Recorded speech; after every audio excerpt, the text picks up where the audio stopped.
The Witch Who Was Afraid of Witches, written by Alice Lowe and pictures by Jane Manning. Chapter 1. The Witch Sisters. Wendy was the youngest witch in her family. She had the weakest witch power, and she was afraid of witches. Older, bossy, mean witches like her two sisters. Her oldest sister Polly knew everything. She knew where to get the best sassafras wood for broomsticks and the best frog's toes for witch's brew, and she knew the best books for witches' spells too. One day Polly was going to the sassafras grove. "Take me with you," Wendy begged. Polly said, "You're too young. You don't even have the right kind of wood in your broomstick. You don't know anything, and you'll never learn." Wendy's middle sister, Wog, knew how to do everything best. She flew the fastest of any witch in the valley and cackled the loudest. She cackled, "Hee hee hee, I'll get you." And she really got you, and she used her most frightening voice to make her spells work the best. "Teach me how to say spells in that frightening voice," Wendy begged. But Wog said, "Your voice is too weak. You don't even know how to cackle." Wendy didn't even try to learn spells. They wouldn't work because she didn't have a frightening voice. At night, Wendy's sisters had parties. Wendy sat at the top of the stairs, listening to the cackles of witch laughter. She wished she could join in. Sometimes Polly saw her and shouted, "Spying again? Off with you! It's past your bedtime." And Wendy crept into her cold bed, hugging her broomstick. She was afraid of the dark, afraid of witches. Sometimes she tried to make up a spell to put on her sisters, but she needed them to tell her the right words. "At least I have you," Wendy said to her broomstick. "You give me a little witch power." Then, the day before Halloween, Wendy lost her broomstick. Neither of her sisters would give her another. "Serves you right," they said. Wendy felt lost without it. Now she had no witch power at all. Chapter 2. A Ghost on the Doorstep. On Halloween night, Wendy's sister said, "We are going to the city where there are more people to scare." "Take me with you," Wendy said. "Please." "How can you come with us when you don't have a broomstick?" Polly asked. "Can I ride with you?" asked Wendy. "No, you would make the broomstick too heavy. Stay here, and don't let any trick-or-treaters in. They eat our candy and squirt shaving cream on the rug." Wendy wasn't afraid of trick-or-treaters. She was much more afraid of witches. "Turn off the lights, lock the door, and put out the fire," Polly said. "It will look like nobody is home." Wendy did as Polly said. She sat in the dark, shivering. She wished she had her broomstick for company. Then there was a knock on the door. "Trick or treat," shouted a voice. Wendy called, "There's nobody home." "You're home," said a ghost on the doorstep. "Well, I'm nobody," Wendy said. "Is that what you are for Halloween?" asked the ghost. "Are you nobody?" "Yes," Wendy said, "but I'm dressed as a witch." "Why don't you come trick-or-treating with me?" asked the ghost. "I'm Roger, and my best friend Billy went trick-or-treating with his other best friend. Let's follow them and scare them." "That sounds good to me," Wendy said, "though I'm not very good at scaring people. Mostly, I'm scared of witches."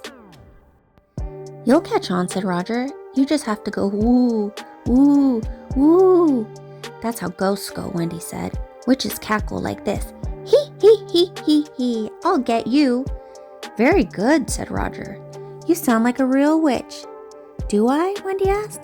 "I never thought I could cackle before, but I can't be a real witch without a broomstick. I lost mine." "If that's all you need, we have an old one at home. Come on," said Roger. Chapter 3. At Roger's house. They walked up a hill to Roger's house. Roger's mother gave Wendy a hot chocolate and a candied apple and a broomstick. Roger said, "Get on, let's see you ride." "I'm not any good at riding broomsticks," Wendy said. "Afraid to try. I have no witch power." "Take the broomstick anyway," he said. Wendy took the broomstick, but she didn't sit on it. This old kitchen broomstick wouldn't give her any witch power. "Go on, sit on it," said Roger. "It's fun." "Okay," Wendy said. After all, Roger didn't expect her to do anything but pretend and have fun. She sat on the broomstick and said, "Hee hee hee, I'll get you." Then she gave a little jump. She took off so fast she hit the ceiling. "That must be a magic broomstick," said Roger. "Here, let me try it." Roger got on and said, "Hee hee hee, I'll get you." Then he gave a little jump, but nothing happened. "Darn it, it doesn't work," he said. "I'll try it," said Roger's mother. She sat on it and cackled and gave a little jump, but nothing happened again. "I'll try it again," Wendy said. Again, she took off easily. She zoomed around and around before she landed. "I guess I do have a little witch power," she said. "I never thought so before, but I still don't know any spells."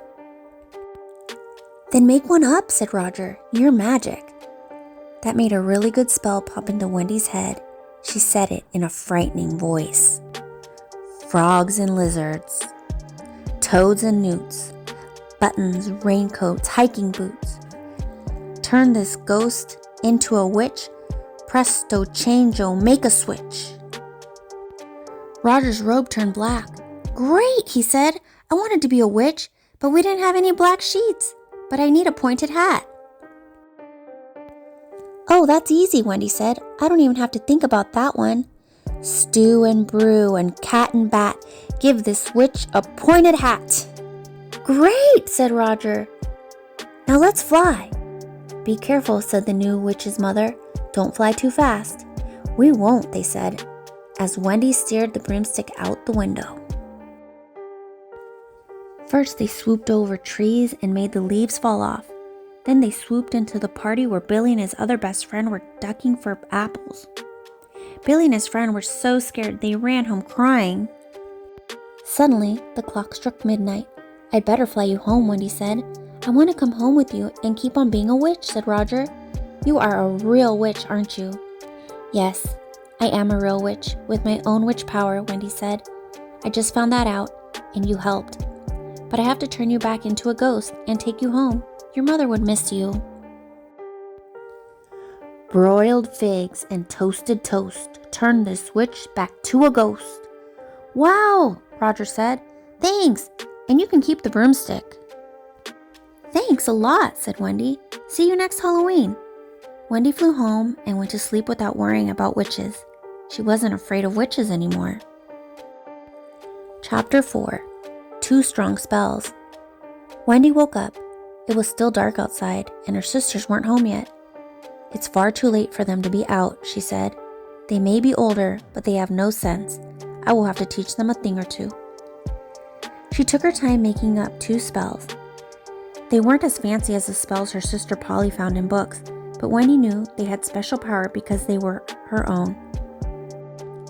"Snakes and cakes and pumpkin pie, oldest sister, you can't fly. Salt and pepper bouncing ball, middle sister, you will fall."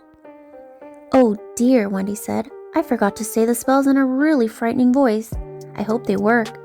An hour later, her sisters came limping home. Wendy's spells had worked. "The strangest thing happened," Polly said. "All of a sudden, I couldn't take off. My broomstick was too heavy." "I took off," Wog said, "but the wind blew my broomstick away." "My broomstick blew away too," Polly said. "We had to walk. Ow, my feet hurt."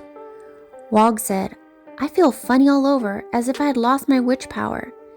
Now I know how you feel without your broomstick." "That's over now," Wendy said. "I found a pretty good broomstick." "That's just an old kitchen broomstick," Polly said. "Well, it works for me," Wendy said. "It couldn't possibly," said Polly. Polly got on, but she couldn't take off. "I knew it was no good," she said. Wog got on, but she couldn't take off either. Then Wendy got on. She said, "Hee hee hee, I'll get you," in her own voice. Then she gave a little jump. Wendy zoomed out the window and back in. She had flown faster than her sisters ever had. "How can it be?" Polly asked. "I thought I knew everything. That broomstick isn't even made of sassafras." "How can it be?" Wog asked. "I thought I knew how to do everything best. Wendy didn't even use a frightening voice." Wendy felt sorry for her sisters. "You're probably tired," she said. "Get a good sleep, and tomorrow you'll be able to fly."